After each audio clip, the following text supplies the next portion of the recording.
সকলকে জয় যিশু। শুরু করছি যোসেফের মিশর ত্যাগের গল্প।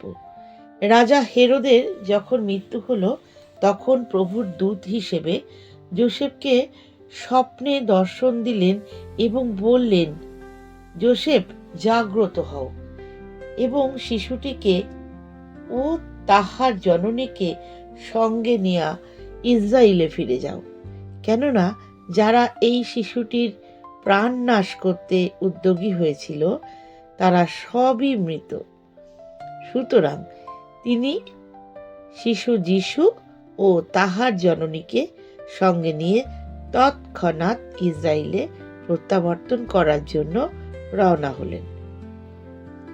পথের মধ্যে যখন তিনি শুনলেন যে জুদেয়ার নতুন রাজা হেরোদের পুত্র আর্কেলাও, তখন তিনি ভীত হয়ে উঠলেন। তারপর জুদেয়াতে না যাওয়ার জন্য পুনশ্চ তিনি স্বপ্নাদেশ প্রাপ্ত হলেন ও স্বপ্নাদেশ অনুসারে জুদেয়ায় যাওয়ার পরিবর্তে গালিলিওতে গেলেন এবং গালিলিওর নাজারেথ নামক জনপথে বসবাস করতে লাগলেন।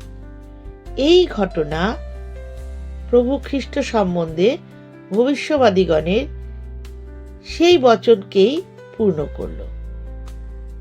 আখ্যাত হবেন তিনি নাজারেখী নামে। এখন পথ প্রস্তুতকারী দীক্ষাগুরু যোহনের প্রচার। তারা যে সময়ে নাজারেথে বসতি স্থাপন করে বসবাস করতে লাগলেন, সেই সময় জুদেয়ার প্রান্তরে প্রচার করার উদ্দেশ্যে দীক্ষাগুরু যোহন আবির্ভূত হলেন। তিনি বললেন, তোমরা পাপ হতে মন ফিরাও। এই যোহন সম্বন্ধেই ভবিষ্যবাদী, কেননা স্বর্গরাজ্য সন্নিকট। যিশাইর শত শত শতিকার পূর্বে লিখেছিলেন, প্রান্তর হতে শুনি যে কণ্ঠস্বর, প্রভুর কারণে প্রস্তুত করো পথ, আর তাহার আগমন লাগি সে পথ করহ সরল। যোহনের পরিধেয় ছিল উটের লোমের প্রস্তুত বস্ত্র, তার কটিদেশে ছিল চর্ম বন্ধনী এবং তার আহার্য ছিল পঙ্গপাল ও বর্ণমধু।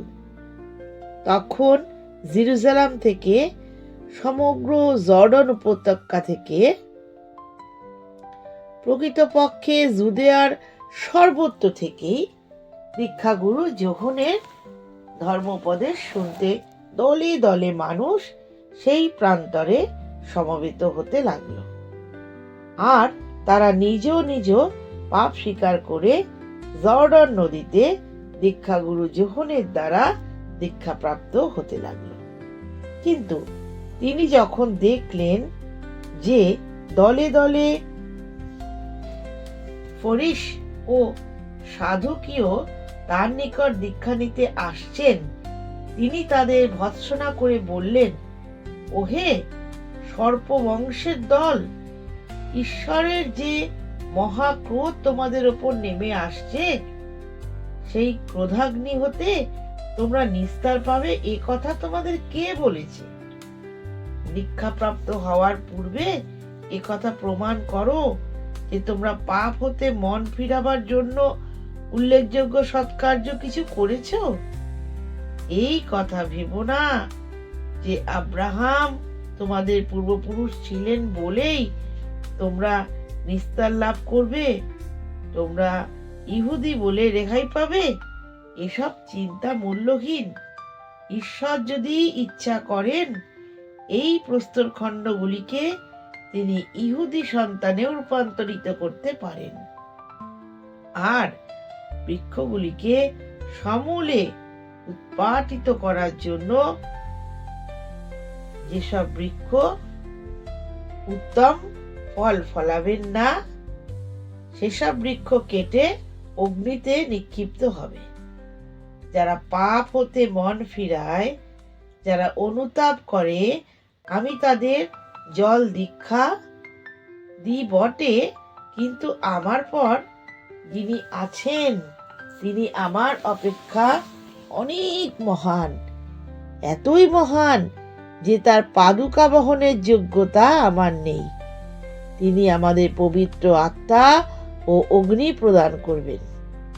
তার হস্তস্থিত সূর্পকুলা দ্বারা শস্য থেকে তুষ আলাদা করবেন, গোলায় তুলবেন তার গম এবং তুষ নিক্ষেপ করবেন অগ্নিবাণ অগ্নিতে। আজ এই পর্যন্ত।